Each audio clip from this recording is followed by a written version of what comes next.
Hi, everybody.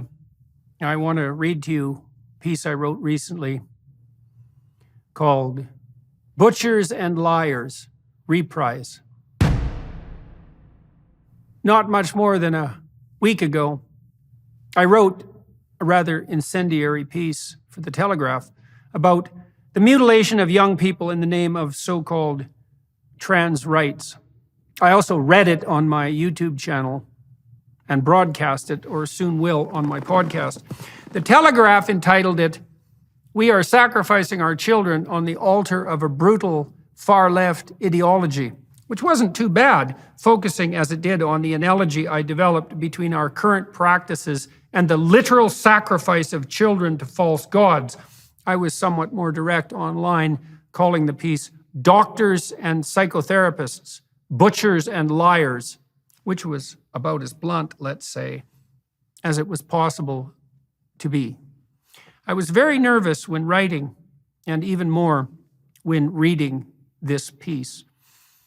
I was, after all, calling out the casual, pathetic, and cringing compliance of the psychotherapeutic community, and suggesting, again, somewhat bluntly, that the sadistic and greedy surgeons, masked by an appalling moral self-righteousness, should be jailed for practicing their fiendish and ghoulish craft on children. I have had my fair share of conflict publicly as a consequence of opposing the increasingly insistent encroachments of the radical, compassionate left. But I thought I might have finally signed my death warrant, culturally speaking, with the Butchers and Liars piece. But no, almost all the comments on the YouTube posting, which has been watched by 1.4 million people and responded to by 15,000, were positive. I removed some of the more purely asinine and juvenile criticisms, mostly of the "you're an anti-Semitic Nazi fascist, so f you and the horse you rode in on" variety. And the YouTube comments algorithm removed some with similar intent. All things considered, however, positive. The same thing happened on the Telegraph website, where some 1,200 comments have been posted. This came as a genuine shock, not only to me, but to the editor I had been working with most closely at the Telegraph, who emailed me 2 messages. Quote, "I have had multiple conversations with fairly diehard liberals over the past few weeks that this issue is leading them to flip-flop on the trans debate. They are usually ending up going too far in response to the trans kids' situation and end up aligning with the right-wing fundamentalist Christians on trans as a whole. This is what it looks like when we say that the left will end up eating itself." End quote. New quote. It was remarkable the near universal support this piece received, and how high its readership figures were and continue to be. We expected more of a backlash from the usual suspects. It just underlines how the views of a tiny minority have infected the mainstream. As always, evil flourishes when good men stand aside. It's all part of the same authoritarian mindset, and too many people being happy to let others make decisions for them, a symptom of a general absence of critical thinking or feeling of powerlessness in Western populations at large, I fear. Perhaps there's a follow-up piece to be written commenting on this before we publish the next one, remarking on how well received your essay was, and offering some solutions as to how to defeat the liars and butchers. I'm often struck by the yearning among readers for writers to offer solutions as well as insight. End quote. Why are we butchering children if no one thinks it's a good idea? And I would ask those reading and watching, listening, to think very hard about that question and consider the mere fact that it has to be asked at all. Why are we butchering children if no one thinks it's a good idea? Well, there's a financial moral hazard at hand. Each so-called trans kid is a veritable lifetime gold mine for the pharmaceutical industry, all those hormones and then all the drugs necessary to deal with the oft catastrophic physical and psychological consequences of the surgery. Then there's an issue, I believe, of a genuine sadism, combined in some cases with personality disorder of a very pathological sort. There are always going to be a small percentage of medical personnel, including surgeons, who have a dark triad personality: narcissism, Machiavellianism, and psychopathy, just like there are in every other profession. But nurses, psychiatrists, and most of all surgeons with those characteristics are in a prime position, first, to hurt others to gratify their own hellish impulses, and second, to do plenty of damage merely by being narcissistic. Then there's the issue of the mob. For at least a decade now, anyone who spoke out against any manifestation of this modern, hyper-compassionate constellation we know as woke idiocy was very likely to be vilified, ostracized, and shamed, to be threatened seriously on the employment front, to be tarred and feathered and transported out of town on a rail. I have conversed in detail and length with at least 100 people to whom this has happened, and it's no joke. I would consider it roughly equivalent to being cursed with a serious illness. It hurts people a lot, as well as constituting a genuine threat to employment and personal safety. This is particularly true of conscientious, reliable, dutiful, hardworking people who are also prone to guilt and who can be manipulated by the dark triad types because of their moral nature. And social media rewards this. Nothing goes viral like an accusation. Nothing can make a nobody somebody like the accurate delivery of a poisoned dart. And if you add a bit of cowardice to the mix, and the willingness, even on the part of so-called mental health professionals, to take the easy short-term pathway forward, you have the makings of a sociological disaster. The issue of the mob and its amplification by social media is further complicated by the disproportionate potential impact thereby generated of a tiny minority. I asked recently the journalist Andy No, a very brave person, Asian and gay for those of you who care, soft-spoken and gentle, but with a spine of steel, and a good thing too, because Mr. No has been beat half to death 3 times by the compassionate radicals. How many active cells might be operating in the US, and how many full-time employees, so to speak, might make up the committed core personnel of those cells? He estimated 40 and 20. 40 times 20 is 800. 800 people in a population of 320 million. That's 1 in 400,000. That's practically 0.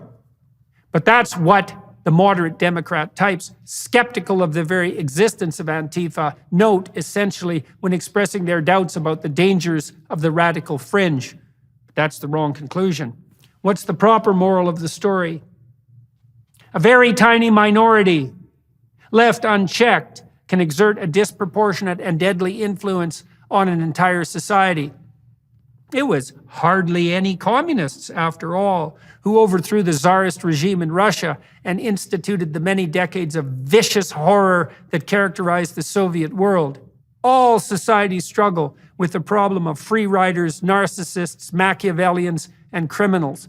All societies struggle to control those who build false, inflated reputations, who are willing to sacrifice others to their own selfish and narrow short-term interests, who will rob and steal to attain, and, worst of all, who will burn everything to the ground just to gain the opportunity to dance demonically in the resultant ashes.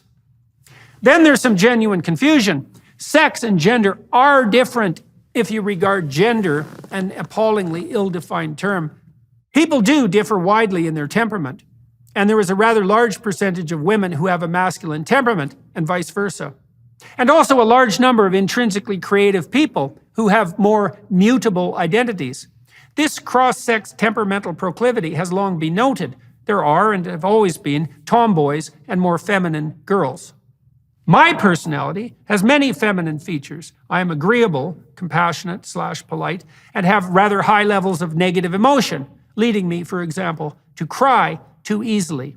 This did not at all mean that I was born in the wrong body, whatever that means, or that I was really a woman.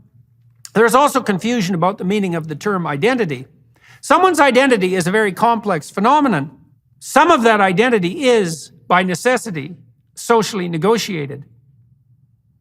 In a very basic sense, identity is the pattern of perception, assumption, and action an individual manifests while interacting with others.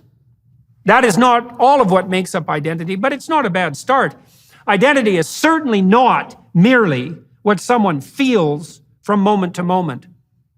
First of all, that's a very bad measurement, and psychologists in particular, who have fallen pathetically prey to the woke, mob-enforced propaganda, once knew this. Second, what does feel mean? Exactly, and by exactly, I mean precisely, validly, reliably, scientifically. Third, it is clear, as the developmental psychologist Jean Piaget took great pains to establish, that identity is and must be negotiated with others. And that means know what you feel moment to moment is not your identity and can't be if you want to get along with others, and shouldn't be if you want to live without undue conflict and misery. There are other reasons for our cowardice and mendacity and silence, but that's not a bad start. What should be done? Here's a concrete proposal. Are you listening, classic liberals? Are you listening, small c conservatives? How about legislation absolutely ensuring the right of transitioned minors to sue their counselors and physicians when they attain legal adulthood? And even more firmly, how about making the medical conversion of boys into girls and girls into boys illegal? We don't allow minors to get tattoos. They can't drink or drive or both. They can't vote. And plenty of them are confused enough and hurt enough and starved for attention enough to drift into the hands of the villainous woke propagandists to allow the butchers to cut off their breasts and their balls. We have already passed legislation in much of the Western world outlawing so-called conversion therapy, which was a pseudo-problem to begin with because it was virtually never happening except among more explicitly fundamentalist counselors who were sporadically attempting to remediate, is there a more politically correct word, homosexuality.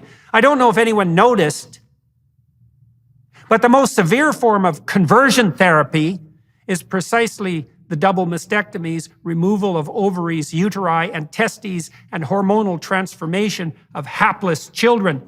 So now a counselor, a physician, or social worker risks his or her license, reputation, and livelihood if she or he dares talk to a minor about identity. But a butcher masquerading as a benevolent surgeon can castrate with impunity and be celebrated as a moral paragon.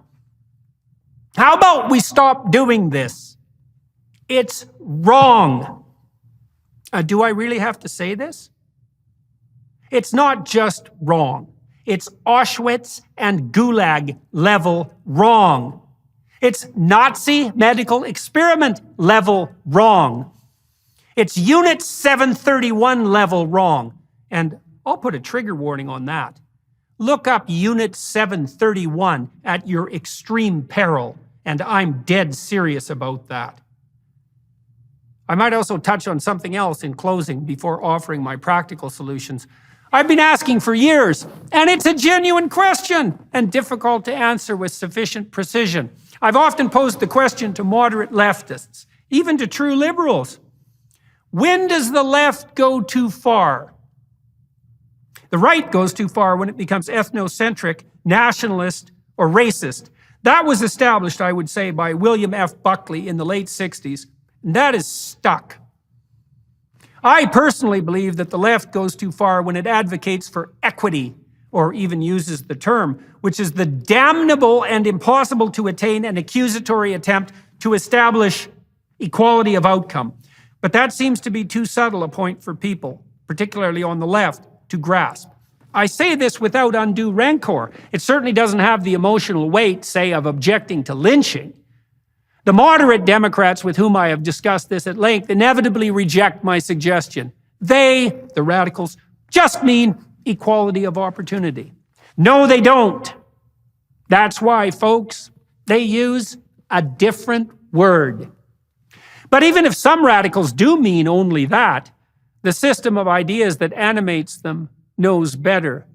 The spirit that animates the system works to implement the forceful demolition of all differences of rank, competence, ability, and wealth. And we've seen where that leads, haven't we? Or is 100 million corpses not enough? I was recently in Albania. Go to Albania, you despicable neo-communist moralizers, and see if you dare to continue your propagandizing and self-aggrandizement.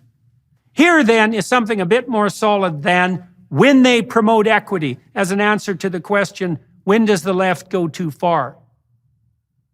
When it insists that the surgical mutilation of children has become a moral necessity. When it insists that believing that is a sign of moral virtue. When it insists that opposing such action is unethical or downright criminal. Anyone care to dispute any of that? Practical solutions. Psychologists, stop cowering in the woodwork. Announce that you will abide by the dictates of valid and reliable measurement that your profession so rightly insists upon, still on the statutes governing your behavior as clinicians and researchers. Drop your idiot and hypocritical adherence to this idiot and pathological notion of feeling. Physicians, adhere to the Hippocratic Oath. Stop your colleagues from butchering children and lobby for legal responsibility to be returned to or imposed upon those who dare continue. Political leaders, take the legislative steps necessary to ban the surgical conversion of children and restore to the clinical and counseling professions the right to ask questions about identity.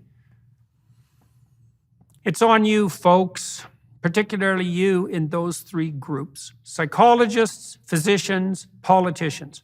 Every castrated child, every young woman made artificially barren, every budding beauty,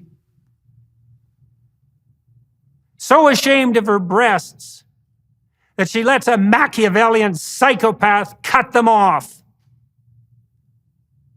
Have some courage and some fortitude. Man the barricades and keep the degenerates away from the children.